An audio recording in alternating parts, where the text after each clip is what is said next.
किसी को सियासी सरगर्मी के नाम पर तशद्दुद करने और आज़ादाना मुनसिफाना इंतखाबात के जमहूरी अमल को सबूताज करने की इजाज़त नहीं दी जाएगी। Army chief general Syed Asim Munir की ज़ेर सदारत कोर कमांडर कॉन्फ्रेंस में पाक आर्मी का अज़्म। सिपह सालार का कहना था, पाकिस्तान को गैर मुस्तहकम करने के लिए दुश्मन क़ुव्वतों के इशारे पर काम करने वाले तमाम दहशतगर्दों फ़ौज इलेक्शन कमीशन की हिदायत के मुताबिक फ़राइज़ सर अंजाम देगी।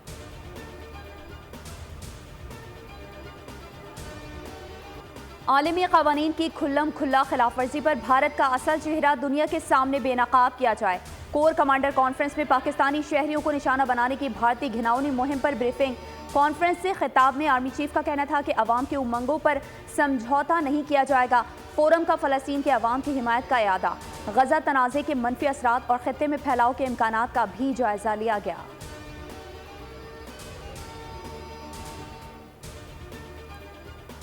मुनीर ने तमाम कोर कमांडर्स को उसमें एतमाद में लिया। पाकिस्तान जो है वो तमाम दुनिया के ममालिक के साथ जो है वो पुरअमन बकाए बाहमी के उसूल पर खैर सगाली के पुरअमन ताल्लुकात चाहता है। अलबत्ता हम अपनी खुद मुख्तारी, सालमियत और इज्जत और वक़ार पर कोई आंच नहीं आने देंगे।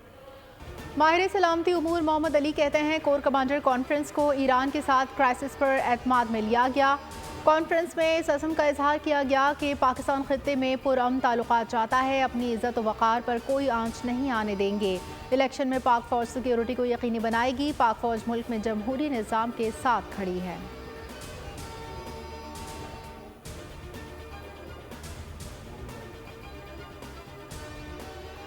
बाजोड़ में रेहान ज़ेब के कत्ल पर पीटीआई का झूठा बयानिया पकड़ा गया। बाजोड़ में उम्मीदवार कत्ल हुआ तो मकतूल को फौरी अपना उम्मीदवार करार दे दिया। पीटीआई पोर्टल पर मौजूद डेटा के मुताबिक बाजोड़ से पीटीआई का असल उम्मीदवार गुल जफर खान है। रेहान ज़ेब का पीटीआई से ताल्लुक नहीं था, वो बतौर आज़ाद उम्मीदवार इलेक्शन में हिस्सा ले रहे थे। मुबस्सिरीन का कहना है, पीटीआई कभी ऐसा मौका नहीं छोड़ती जिससे वो इदारों के खिलाफ नफरत पैदा कर सके। झूठा बयानिया बनाकर लोगों को उकसाने की कोशिश की जा रही है ताकि 9 मई जैसे वाक़े को दोहराया जा सके।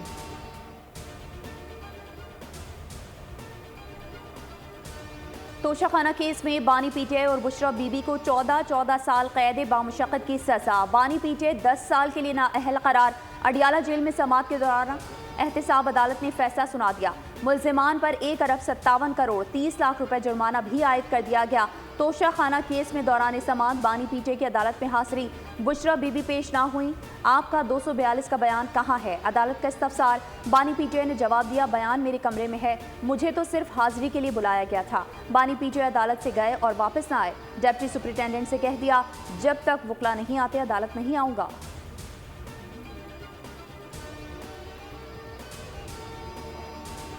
तोशाखाना केस में बुशरा बीबी की बाज़ाब्ता गिरफ्तारी, तिब्बी मुआयना भी किया गया। अडियाला जेल के अलहदा सेल मुंतकिल। जेल हुकाम के मुताबिक सामान की मुकम्मल तलाशी और फिंगरप्रिंट्स का अमल भी मुकम्मल किया गया। बुशरा बीबी को तोशाखाना रेफरेंस में 14 साल कैद और 787 मिलियन जुर्माने की सज़ा सुनाई गई थी। फैसले के ऐलान के बाद गिरफ्तारी देने अडियाला जेल पहुंची थी।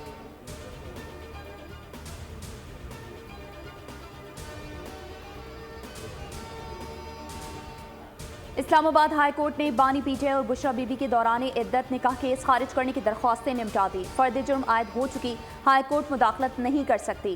Chief justice Islamabad high court justice Aamir Farooq ने महफूज फैसला सुना दिया। बानी पीटीआई और बुशरा बीबी ने दौरान इद्दत निकाह केस खारिज करने की दरख्वास्त दायर की थी।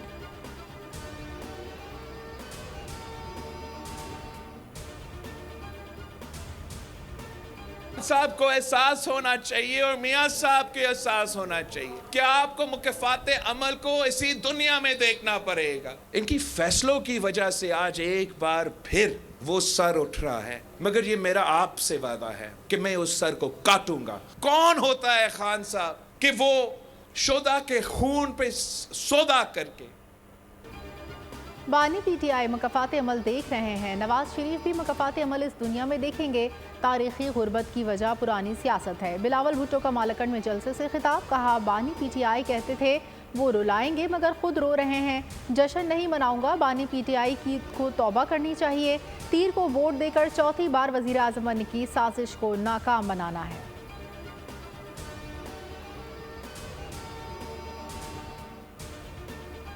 इल्जाम लोगों पर लगाते थे इन पर सच साबित हुआ।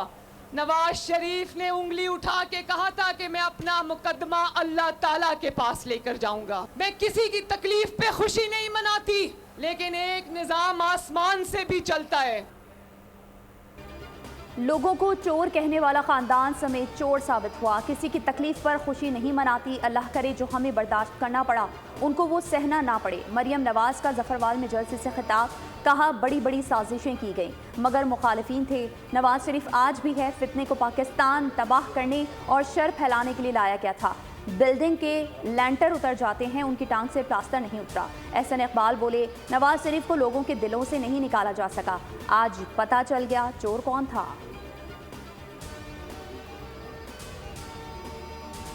इन्होंने पाकिस्तान की अवाम का पैसा भी चोरी किया, इन्होंने सरकारी ख़जाने, कौमी ख़जाने पे भी डाका डाला है। लेकिन उस वक़्त क्योंकि जो ताकत थी वो इमरान खान साहब के पास थी और वो ये समझते थे कि इस ताकत से वो दूसरों का मुंह भी बंद कर लेंगे, उस वक़्त सारी ऑपोजिशन को जेलों में डाल दिया।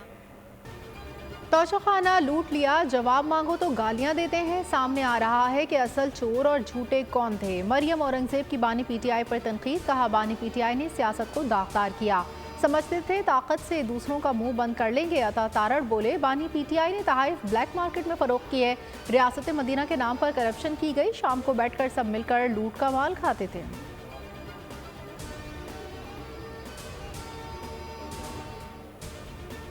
नुकसानात हैं उनकी कॉम्पनसेशन हो जाएगी, बल्कि पाकिस्तान अगले आने वाले वक्तों में अक़वाम आलम में सर उठाने के काबिल होगा। 8 फरवरी को पाकिस्तान के अवाम अपने वोट के ज़रिए इस कौम की तकदीर का फैसला करेंगे, इसका फैसला करेंगे कि किसको उन्होंने वोट देना है और उनकी तरजीहात क्या है। माजी से सबक हासिल करके आगे बढ़ना है। अवाम 8 फरवरी को वोट से मुस्तकबिल का फैसला करेंगे। शहबाज शरीफ की डिजिटल मीडिया नुमाइंदगान से गुफ्तगू, कहा माजी पर रोना धोना वक्त का ज़िया है, इख्तिलाफात का खात्मा करके आगे बढ़ेंगे तो कामयाब होंगे। हालात को सही जानिब मोड़ा जाए तो नुकसान का ज़ाला हो सकता है।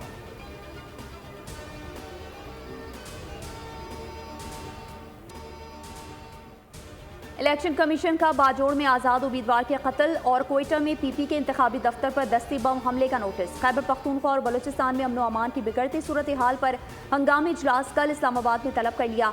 निगरान वजीर दाखिला और सेक्रेटरी दाखिला इजलास में शरीक होंगे। KPK और बलूचिस्तान की चीफ सेक्रेटरीज, IGs और हसास इदारों के नुमाइंदगान को भी इस्लामाबाद तलब कर लिया गया।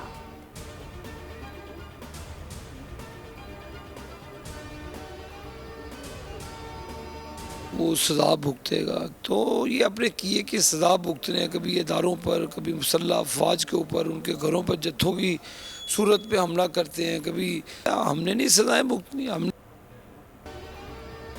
जो चोरी करेगा वो सजा भुगतेगा। अभी फॉरेन फंडिंग और 190 मिलियन पाउंड करप्शन का केस भी है। रियासत पर हमला करने वालों को नकेल डालने की ज़रूरत है। लीगी रहनुमा आबिद शेर अली की बोल न्यूज़ से गुफ्तगू, कहा बिलावल क्या पिद्दी का शोरबा, पैसों से वोट नहीं खरीदे जा सकते।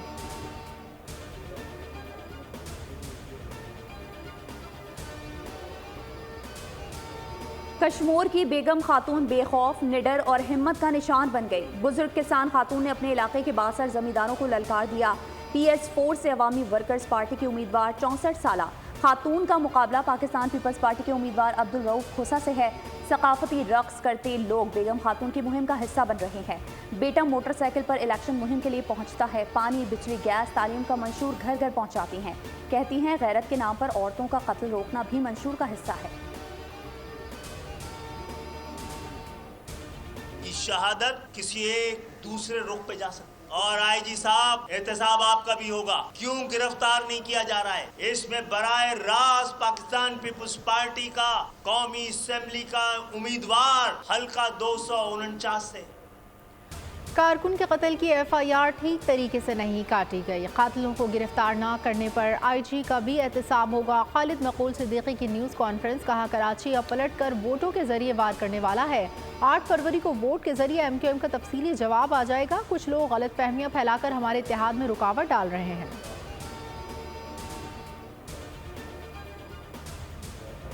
बुनियाद बनाकर जो सूरत हाल पूरे डिस्ट्रिक्ट सेंट्रल में पैदा की जा रही है, ये हमारे एमक्यूएम के दोस्तों को भी समझना चाहिए कि ये अगर वो एक सियासी जमात के तौर पे काम करना चाहते हैं तो ये उनके हक में भी बेहतर नहीं है। जो भी मुजरिम है, चाहे किसी भी पार्टी से ताल्लुक रखता हो, सजा जरूर मिलनी चाहिए और ये तब होगा जब प्रॉपर इन्वेस्टिगेशन होगी। नासिर हुसैन शाह बोले, हमारा कब्जा लोगों के दिलों पर है। कराची का अमन बमुश्किल बहाल हुआ, पहल कर रहे हैं, आए मिलकर मसला हल करें। सईद गनी का कहना था कि वाक़े को बुनियाद बनाकर माहौल ख़राब किया जा रहा है। हमारे पोस्टर्स बैनर्स उतारे जा रहे हैं। इलेक्शन का पुरअमन इनेकाद शहर के मुफाद में है।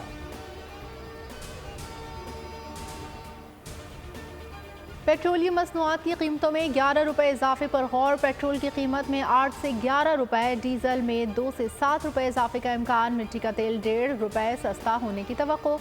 लाइट डीजल की कीमत भी 1 रुपये बढ़ सकती है। हतमी फैसला वज़ीर आज़म की मंजूरी से आज रात होगा।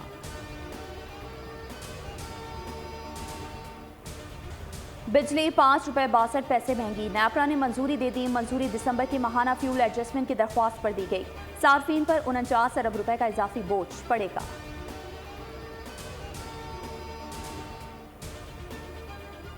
मुल्क में बारिश और बर्फबारी ने सर्दी बढ़ा दी। इस्लामाबाद, लाहौर, रावलपिंडी समेत पंजाब के दीगर शहरों में बादल बरस पड़े। खैबर पख्तूनख्वा में भी कहीं हल्की कहीं तेज बरसात। नथिया गली, अयूबिया और ठिंडियानी में 1.5 फुट बर्फ।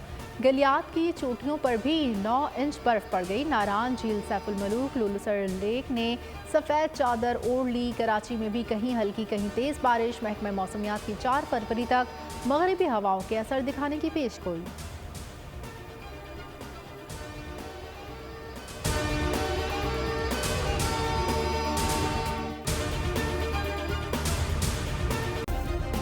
सब्सक्राइब करें और बेल दबाएं ताकि कोई खबर रह न जाए।